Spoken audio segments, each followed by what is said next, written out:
எப்படி DaVinci ரிசால்வ்ல உங்களுடைய டெக்ஸ்ட்லேயோ உங்களோட இமேஜ்லேயோ இந்த கேமரா ஷேக் எஃபெக்ட் வந்து கொண்டு வருது அப்படின்னு நான் ஈஸியாகவே சொல்கிறேன்.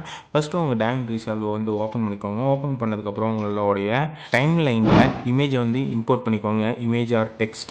ஸோ இம்போர்ட் பண்ணதுக்கப்புறம் நான் வந்து இதில் வந்து இமேஜ் இம்போர்ட் பண்ணியிருக்கேன். இம்போர்ட் பண்ணதுக்கப்புறம் எஃபெக்ட் லைப்ரரி ஓப்பன் பண்ணிக்கோங்க. எஃபெக்ட் லைப்ரரி ஓப்பன் பண்ணதுக்கப்புறம் ஓப்பன் எஃபெக்ட்ஸ்னு இருக்கும். ஸோ அதை கிளிக் பண்ணிட்டு ஸோ சர்ச் பாரில் வந்து கேமரா ஷேக் அப்படின்னு சர்ச் பண்ணுங்கள்.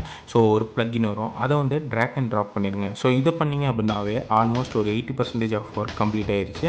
ஸோ ரிமைனிங் 20% வந்து இது வந்து உங்களுக்கு தேவையான அட்ஜஸ்ட்மெண்ட்டு கொண்டு வரணும். அது எப்படி அப்படின்னு கேட்டிங்கன்னா, இன்ஸ்பெக்டர் டேப் ஓப்பன் பண்ணிக்கோங்க. அது ஓப்பன் பண்ணதுக்கப்புறம் ஸோ உங்களுடைய ஓப்பன் எஃபெக்ட்ஸில் இது காட்டும். ஸோ கேமரா ஷேக், அதில் வந்து motion scale, speed scale, motion blur. So முடிஞ்ச அளவுக்கு மோஷன் பிளரை ஃபில் பண்ணிட்டு ஸோ உங்களுடைய ஷேக் லெவல் எந்த அளவுக்கு அட்ஜஸ்ட்மெண்ட் பண்ணணுமோ அந்தளவுக்கு பண்ணிக்கோங்க. ஸோ இது பண்ணிட்டீங்க அப்படின்னாவே உங்களோட ஒர்க் வந்து கம்ப்ளீட் ஆயிடுச்சு.